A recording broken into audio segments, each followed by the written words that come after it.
Welcome to the Spirit of Business, episode number 66. Should leaders park their emotions? With Matt Murphy and Sarah McCrum. Hi Sarah.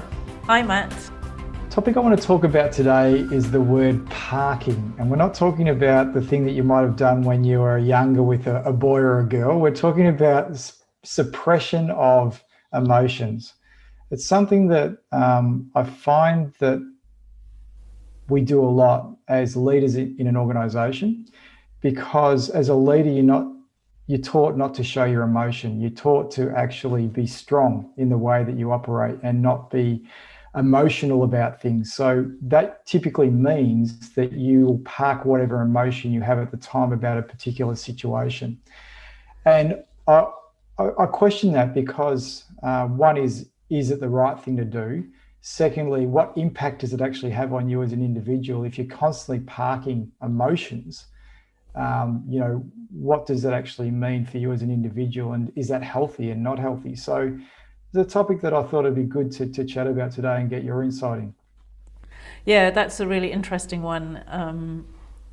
I mean, why don't we just jump straight in that clearly parking emotions is not healthy. We know enough, because parking them might mean repressing them. It might mean sidelining them. It's not dealing with them in any way that is significant. And so they're still there somewhere.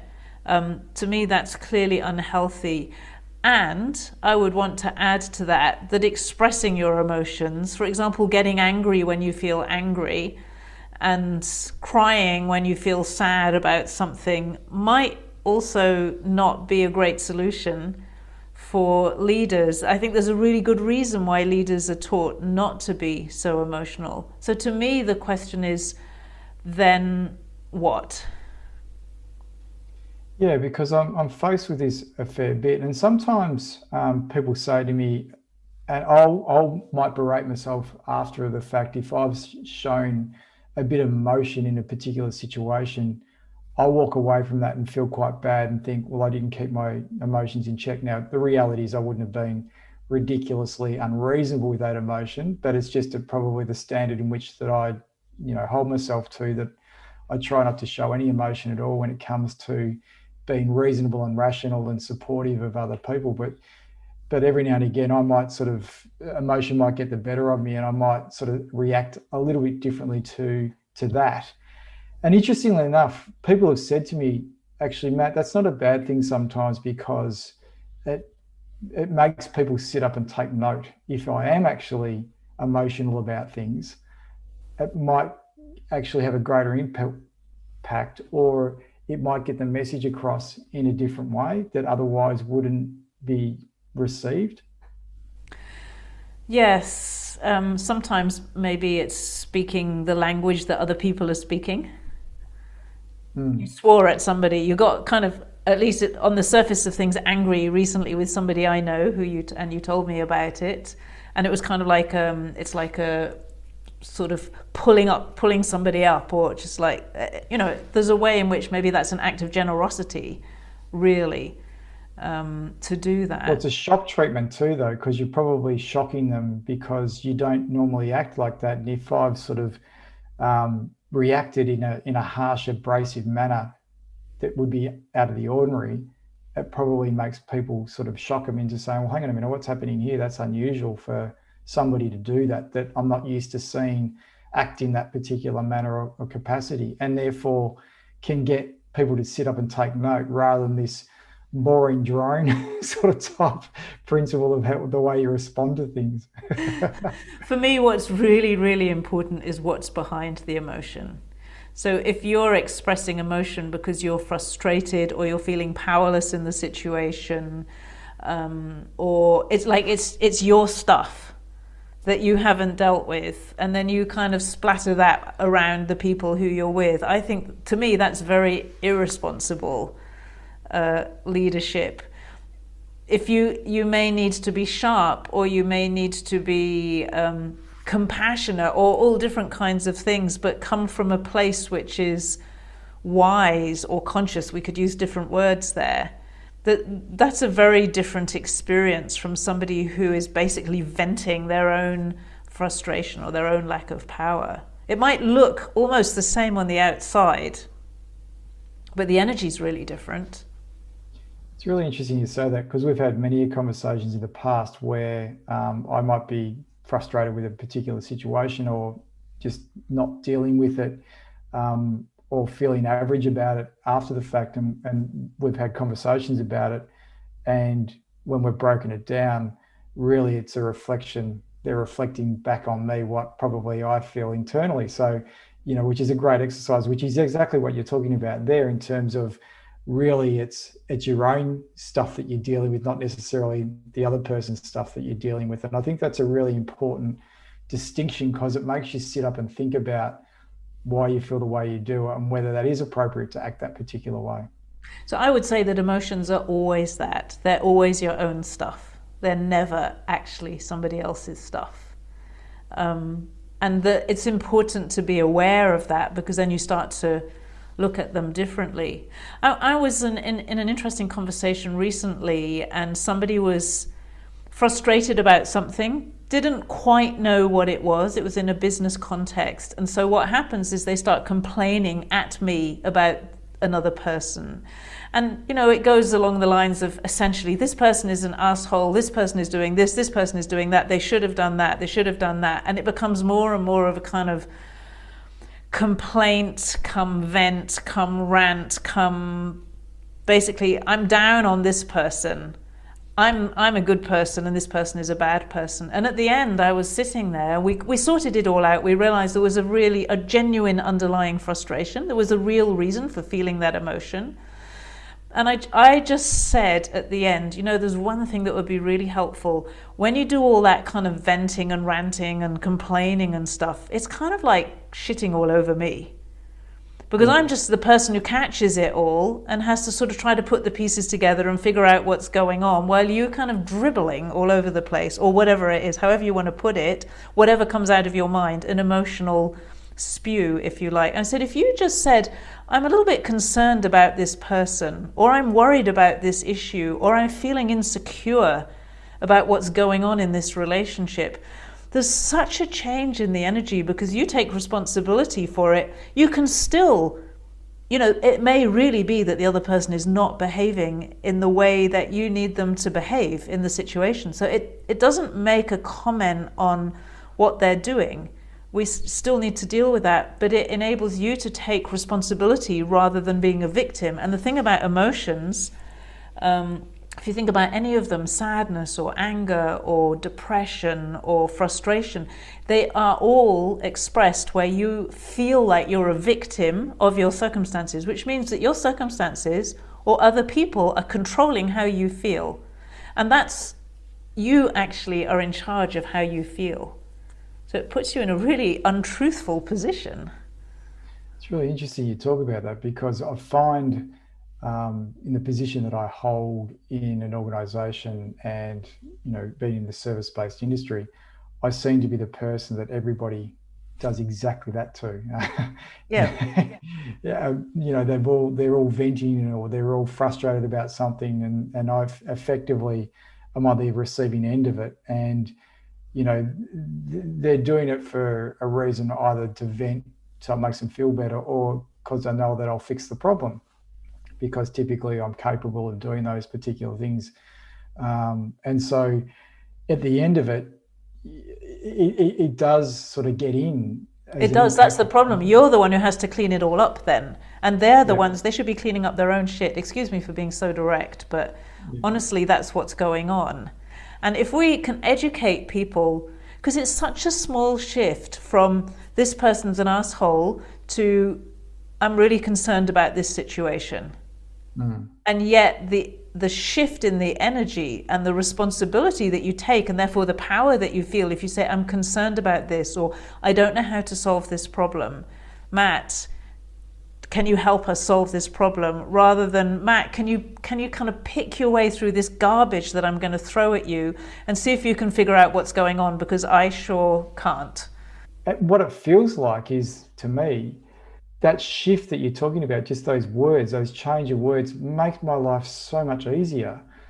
Whereas a lot of the time when people are actually in that mode of just spewing out whatever's in their emotional brain, to me, it almost feels like they're yelling at me. They're attacking me. It's actually not about the other person they might be whinging about. They might be just, and then as you say, you've got to unpick it, and then you've got to actually navigate through it. And then this is this parking that I'm talking about, because all this emotion comes into me, and I'm just using me as an example, but I see it in business owners, in people in general.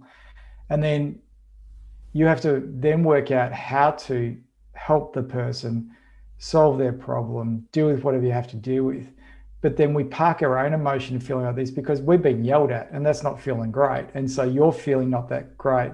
You park that part of the emotion to deal with theirs, and then you move on from it, but you've never dealt with your own emotion associated with whatever you've dealt with. And then that builds up. That's right.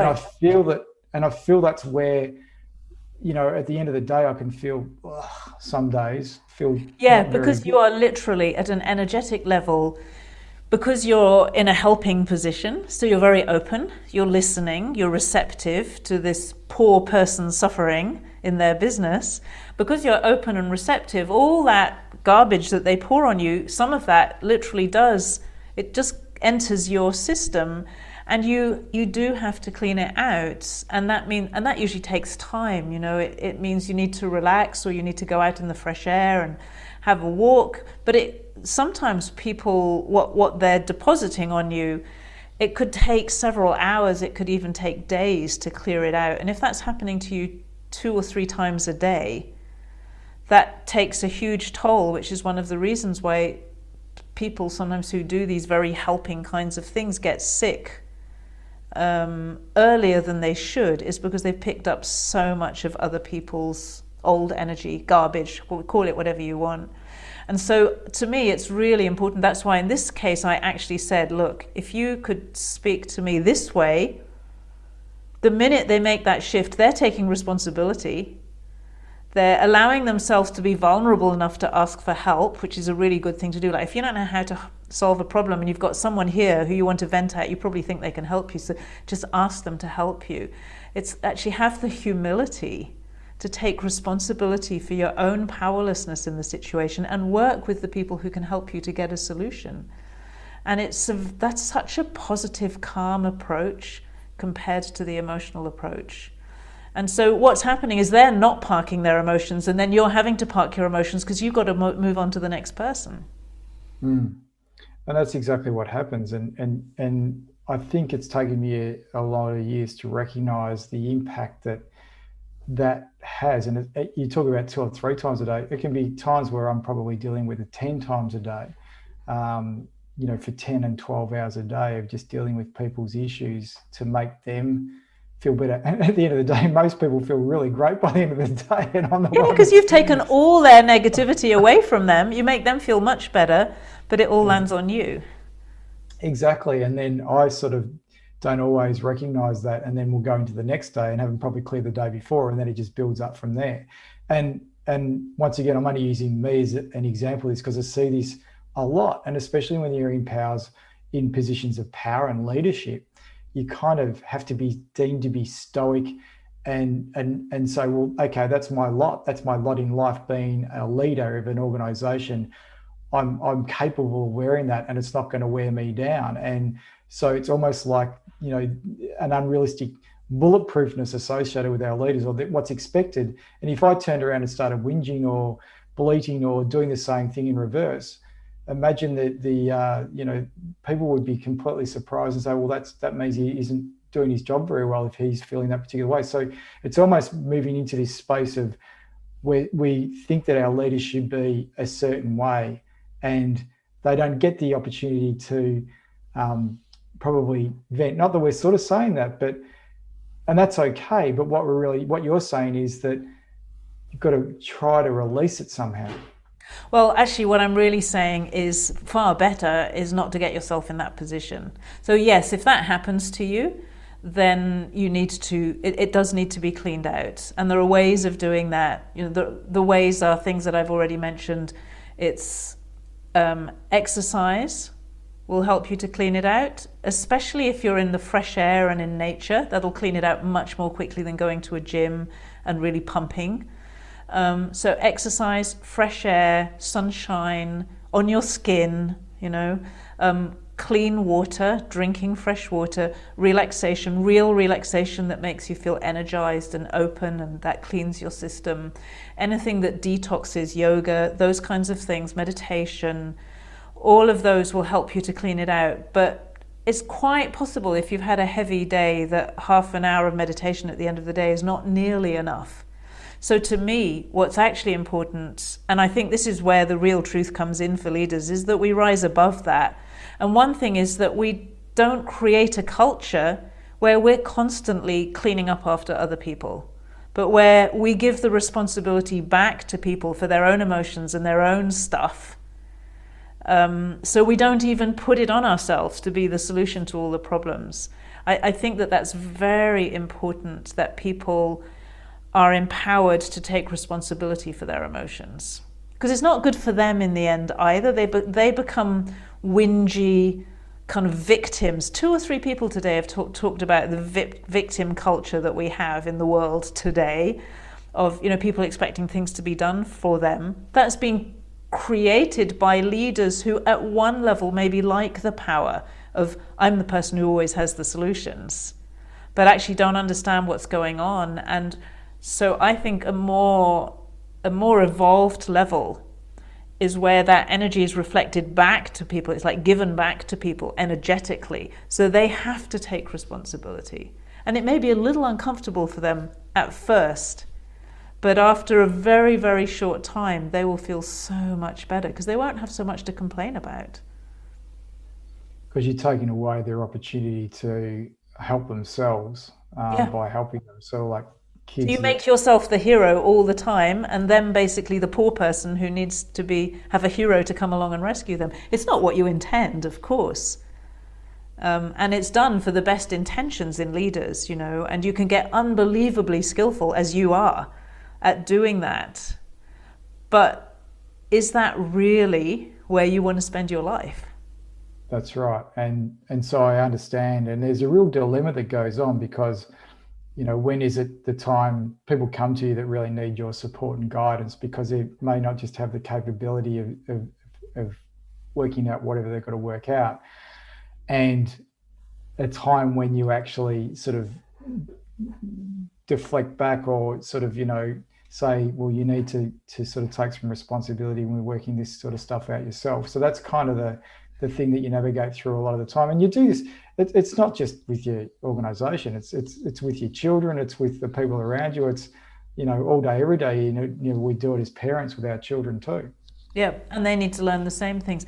I was on a course not so long ago, and they had a system when you're in the Q&A sessions, and I thought it was brilliant, and this could be easily adapted with slightly different words to any situation. But if you want to ask a question there, you have to say, this is my current situation, and this is my desired situation.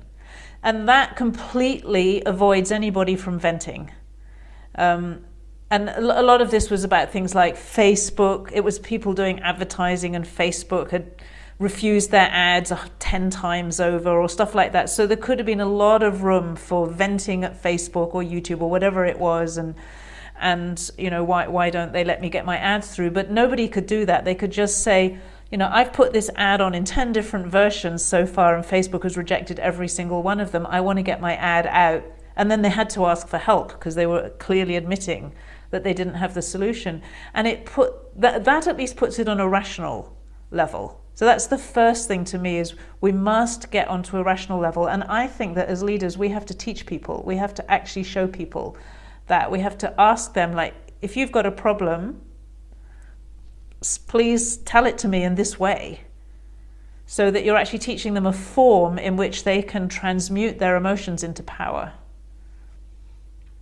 I've just reflected on that. I've done that probably about 3 or 4 times just this week. And I actually talk about teaching people, stick to the facts and remove the emotion from whatever you're talking about at this point in time, because they get caught up on the emotion and they lose sight of the facts. Now, that doesn't mean we become robots and just become factual about it, but there's so many times where somebody will go, oh, I've got to do this and that's going to be hard because of X. And I said, well, because you're attaching emotion to it. Just remove the emotion and say, this is a situation, as you say, this is a situation. These are my current restraints or issues that I've got to deal with.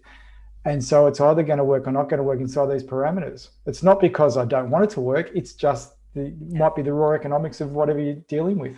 And it's funny, the amount of times I've done that in the last couple of weeks, especially, and people going, oh, okay, that's cool. I can do that. And then they go off and do it. And see the power of that little shift, which is nice for you because you don't get all that dumping and you have more freedom and you can sit around then and chat with people or whatever instead of having to be the savior hero. It's nice for them because they feel good because they've done it themselves. And then the energy is much cleaner in there. Yeah, so there is a lot to be as to that rational, as you say, where you're removing irrational emotion. Not that all emotions are irrational, but an irrational all emotions emotion. are irrational. I think all emotions are irrational. But, there might be grounds for feeling emotional. Yes. But they're never really rational grounds.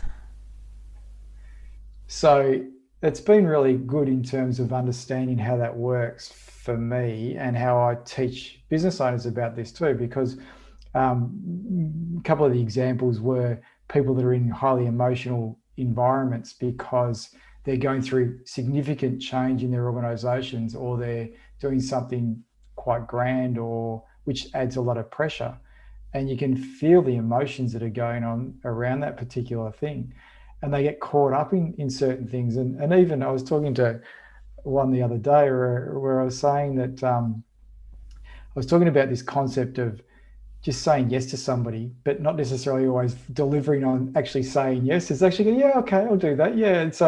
And then you're moving on with it and you may not necessarily get around to it because there was no need to actually to be confrontational at that particular point in time. It was just better to let the time and space move on rather than always feeling like you're in this confrontational environment where you can move it along and the solution will find itself at a later stage and it could be completely different, but you didn't have to deal with it at that particular point in time either. So there's also this timing associated with it too. Yes. Sometimes we want to prove ourselves on every point and it's really not necessary. Yeah, which is the old battles and wars things, which battles do you pick to win the war, so to speak? I think there's a way that we need to take this up a notch as well, though. For me, if I'm thinking about leadership, which is where we started the conversation, I would say the rationality should be our bottom line. We should never allow ourselves to drop into irrational. That's a pretty... So irrational? How do you define irrational? What is irrational is things like, yeah, it'll be fine, when there's no reason to believe that it'll be fine. So positive, happy, clappy optimism is not very rational, is a lower level. I think of the scale of consciousness by David Hawkins. So irrational would be being angry or afraid or any of those things, what we think of as negative emotions, but also, those people who say, oh, it'll be fine, and make you feel bad about wanting to have a plan or anything like that. That's irrational. And I was taught, and I'm very grateful for it, that rationality, really, we should have rationality as the bottom line for us. So, but rationality is also very limited in a lot of situations. It doesn't matter how, rationality is what's got us into a lot of, for example, pollution happens because of rationality. Because if you follow the company law, you could do all kinds of things that are absolutely rational, but they're not respectful. They don't, for example, rational. But I think of rational and think, how does perception and rationality come into it? Because I can have a rational argument about something and you can have a completely opposite rational argument about something based on your experience or perception of the world. And so therefore, how does that come into the conversation? Well, in a society where we listen to each other, You're then able to compare notes, maybe learn from each other, maybe figure out that neither of you knows as much as you thought you did. I mean, many different things can come out of two rational arguments. But when I went to Cambridge University, I remember this thing that really struck me, where they said, oh, if you go to Cambridge, you can prove that a raspberry is a colander. I went to do philosophy, and that was kind of like the joke, that if you did philosophy, you could prove that a raspberry is a colander. That's through rationality and logic. So I don't know how you do it, but I can easily imagine how you could get there. And obviously a completely pointless, stupid example, but that's the difficulty about rationality, is that you can get yourself into situations, and everyone who's in a relationship knows that. You can have a completely rational viewpoint about something, but it just doesn't count, because in a relationship there's something else that's much bigger than that counts. And I think that's why this is really important in the conversation about parking emotions and about leadership. To me, if we can bring love into the equation as the source of our action, doesn't necessarily need to be what we're talking about, but it's what we are bringing to the conversation, then that changes it altogether, because automatically people around you will take responsibility. They couldn't do anything other than that. Yeah, I'm caught up on the bit that we were talking about a minute ago around rational and perception Okay. and emotion and being closed, because I think the point is that I thought of when we we're talking about that is that you actually have a rational argument, and if somebody has a counter rational argument, that's when you attach emotion to it, because you're actually going, well, and whereas you were talking about being open and comparing notes and recognizing you both don't know, and so therefore you're having a very conscious Discussion. discussion, as opposed to I'm right, no, I'm right, and then you have an argument, and that's when Yeah. emotion comes into Well, it. that's definitely not rational. No, No. I but mean, that's the anyone point I who's want to make. rational probably, and there are situations, I've been in situations where I know that I'm right and I know the other person is wrong. And, that's genuinely true. I just know that I know more than they do. And I know that they don't know very much. And we do get into those situations. There's not much satisfaction in winning those, I discovered. It's No, like, so I've scored a point over you, I've made you look stupid. And I found that if I let those go, and this is where the love piece comes in, funnily enough, or what I learned, love is more powerful than being right. So I just say, okay, I'm going to let it go, not in a kind of, oh, well, whatever sort of mood, but there's something more important here, which is the fact that we're relating with each other. I find that usually the other person comes back and says, oh, I was wrong, by the way, I realized afterwards, you were right. I don't need to prove myself, because they go and figure it out for themselves. And I think that's what's so beautiful about this kind of notched up level, is that there is a place that you can go to, and we all can, as a leader, where you don't even need to, usually you don't need to use the rational. It may come in a little bit, but it actually has very little power. And people are more likely to do the right thing. And it's not about the words you use. There are lots of people who hear this kind of thing and then they start, saying, oh, I love you to my team kind of stuff. It's not about that. It's about you inside. you can certainly feel those times where it's about how you're responding, not necessarily verbally, as you say, but just in terms of the way that you can sense the energy of the conversation. Um, but there's times where you're sort of, because not everybody is going to be evolved enough to have these conversations at this elevated um, But we're level. only And so talking that, about leaders here. I'm yes. only talking about the leader and where the leader could go to. And so the leader can go to those particular places and needs to, because if they don't, they're going to continually feel like a lot of the time, I get the view, and I've been in this situation myself, you feel like you're compromising all the time Yeah. to try and get an outcome for people or for the best of everything. So you're constantly stuck in the middle of trying to make everybody get what they want to get and win and that sort of type of stuff. And that's where it becomes, I think the parking comes in, because at some point or some level as a leader, you feel like you're actually not getting anything at all for yourself. You're doing it for everybody else. And business owners, I feel like this a lot. They're obvious from that point of view. And that's because they're stuck at the rational level. They get really, really good at finding solutions, but they're lacking that added ingredient. Because I know it's, every time I bring love in, I feel like, oh my goodness, should I do that in a business conversation? But absolutely the answer is I should, because the change it makes is so dynamic. And the thing is that if you bring it in, you can't do it for other people and not for yourself. So What it do you actually benefits you, and it creates a different type of solution. It operates in a different way. So can you explain that a little bit more in terms of saying when you bring love into the conversation? Because you don't, as you said before, you don't sort of come and say, "Oh, look, I love you," sort of type principle. You're Exactly. about to sue me, but I love you. Sort of. The simplest examples that I can give, and the simplest way that I know, is this is what I would do if I'm in a tricky situation, for example, and I realize, oh my goodness, this is tricky, it's fraught, the emotions are tangled or something. It's for me to remember that in the end, the reason I'm doing all of this is because of love, in a way, because I love my life, is because I love what I do. I love what it's all about, really and truly. Even if it's being horrible at the moment, why do I do it? I don't do it mercilessly, coldly, so that I can put dollars in my bank account, and nor do you, and nor do most people, as you know. Even if money's important for them, that's not the reason they do the things that they do. It's a factor.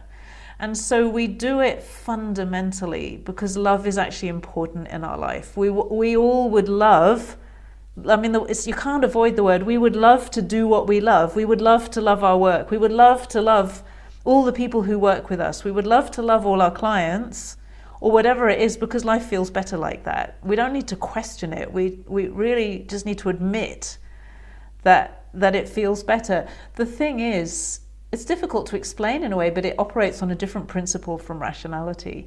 Love is an energy that is generous. Rationality is a more linear energy, and it splits things up into pieces. So if you look scientifically, the rational model has produced a model where we have a heart and a liver and a kidney, and you can have a doctor who treats your heart without looking at the effect it's having on your kidneys. And so you have a medication that's actually damaging to your kidneys, but it's good for your heart. If a love-based system is more expansive than that and couldn't possibly do that, it couldn't look at benefiting something that's harming something else. And in a business context, like I mentioned earlier, a love-based system couldn't make rationally good decisions to favor making profit in a certain way, which is at the expense of human quality of life or at the expense of the environment. So it's like we could rationally decide that it's okay to pollute the local river because it's going to make us more money. Rationality can do that because it can say these are the rules, we have to make profit for our shareholders, and therefore it doesn't matter what happens outside our fence. The fact that we pollute the river doesn't matter. But when it comes to love, we start to connect with life. You can't actually make a decision that way. And so it expands your capacity for making wise decisions that take account of, it kind of calls everybody to a higher place. And it produces different solutions. And they're not solutions you would have thought of. That's the very fascinating thing about it, is that it produces solutions that happen or that emerge. And they're beyond usually what you would think of with your brain. So it takes a kind of humility to go beyond rationality, because you have to give up being the clever one who's got all the answers and be the one who wants a great outcome for everybody. Which makes a huge amount of sense on an irrational basis. Well, this is kind of like, love in a way isn't rational, but it's bigger than rational. Whereas irrational is smaller than rational. It's like a more limited perspective. This is a bigger perspective. It includes rationality, so it doesn't throw rationality out of the window. But the solutions, when you find them from that place, they tick the rational boxes plus some. And the outcome to that, when you were talking, because I was starting to feel what you were saying there, is the concept of being at peace. Yes. because you're at peace with the decisions that have been made. So you're not doing it in compromise. You're not doing it. You're not polluting the river in a compromise to making money. You're at peace because you know that all the things that you're doing are actually creating Doing the good. right thing, yeah. And you Right. know what? Those businesses, more and more, I see the statistics are showing up that businesses that do things that way are getting better results. And so I just get this sense of being peaceful Yeah. with what's going on. And if you can maintain that level of peace, as you say, bringing love to the situation, which then creates peace. The peace brings contentment. And so at the end of the day, when you've had that constant, barrage, when you're not at peace, really, because that's really what's happening, you're not at peace, you're actually might be agitated or feeling a whole lot of emotions, the which is the opposite to peace. I think that if you can bring that feeling that you talk, or that emotion that you're talking about there into the day, then the outcome is that you're more likely being peaceful with the day. Yeah, you can sleep peacefully in bed at night because you haven't done things that have compromised the values that you stand for, literally. Mhm. And if you think how much we have been taught to compromise things that are really important for us. And business owners do it all the time. They compromise their family relationships, and yet they're often working for their family. They compromise their health and well-being. These are the really obvious things by being really stressed when all they want is to create a better life for themselves. So you're literally splitting yourself into pieces when you work that way. Love doesn't do it. And the beautiful thing about it is I just want to say over and over again, it's not about what you talk about. It's like a little private experiment that you do inside yourself. And my experience is you don't even need to feel it. You don't need to kind of suddenly be engulfed in this warm, loving feeling. You need to care enough about things to just remember that that's what this is really about. And it starts to work a kind of magic, even if you can't feel it. And then you feel it afterwards because you feel like, oh, that was really nice. We got a really great solution there. And it's a different dynamic. And anyone who loves their kids or loves their husband or their wife, even a little bit, can do it. We know enough about what love is, especially when people have kids. There's certain sense of unconditional love there, enough of it to be able to say, it's that. That's all we're really talking about here. It's not, this is not really high up spiritual stuff. This is something that we can all relate to, that we've forgotten to bring into business and money and most of our important activities. So really, it's a challenge for us now to go out there and, as you say, apply these principles to the situation, and like a scientific experiment to Yes. see how it works for you from a test and measure point of view. So that's probably the call to action from today's conversation, is to actually go and try and see what happens when you do these things and what impact it actually has. So I'll give And a couple of examples so that you can think of these are real experiments you can do. So you have a meeting today. There's an outcome. You'd really like a great outcome from it. In your preparation for that meeting, you just sit for a couple of minutes. You think, okay, my plan is to bring love to the meeting. The most important thing I'm going to do is just bring love to the meeting. And I'm going to talk and do all the other things I need to do, but I'm just going to remember that that's what it's about. I am sure that that will change the meeting. Another thing that you can do is, if you find yourself in a difficult conversation and X person is whinging again about this dissatisfying situation, the person they sit next to, or the fact that they haven't got a pay rise this year, whatever it is, the constant whinge you hear from X person, just in your mind say, okay, I'm going to bring love to this conversation. I'm not going to say anything or do anything. I'm just going to bring love as the underlying thing. Let's see what happens with that. And it's those words, it's the intention, and the words are what are so powerful. well, it puts you in a different frame just by saying it. And once you're in Yeah. a different frame, then you're going to handle things differently. If you walk into a situation feeling agitated, there's no doubt you're going to actually get a certain result where there'll probably end up being conflict and agitation between all parties. If you come in just by the nature of feeling calm and applying love to it, there's no doubt you're going to get a better Yeah. result. And And I it's think not these just for you, that other people will feel different. So they'll actually respond differently to you. So they're great techniques, and appreciate the fact that you're sharing these, because you've taught me these in the past and I've applied them, and they do work. I just sometimes forget them when I'm in certain situations. The forgetting bit is difficult, but I just like to focus on remembering, because we all forget, But when you forget, you've forgotten. There's nothing you can do about the forgetting, but you can do something about the remembering. Yeah. So look, I think this has been a great conversation, because once again, it is a reminder of the things that you can apply and the techniques you can apply, ultimately to give you a more peaceful, happier life in business. And really that's what we're talking about in these podcasts a lot of the time. And as leaders, as business owners, we're constantly feeling like we're solving and compromising and dealing with other people's energy and emotions and that sort of type thing. So these are good reminders to safeguard ourselves and our energy to be able to support ourselves and our health and well-being. So I think let's put an end to parking. No more parking. Good idea. Thanks, Sarah. Thank you. Thank you for listening to The Spirit of Business with Matt Murphy and Sarah McCrum. We'll be back next week with another episode. You'll find the show notes with links and other useful information on our website, spiritofbusiness.live. And if you enjoyed this podcast, please share it with your friends.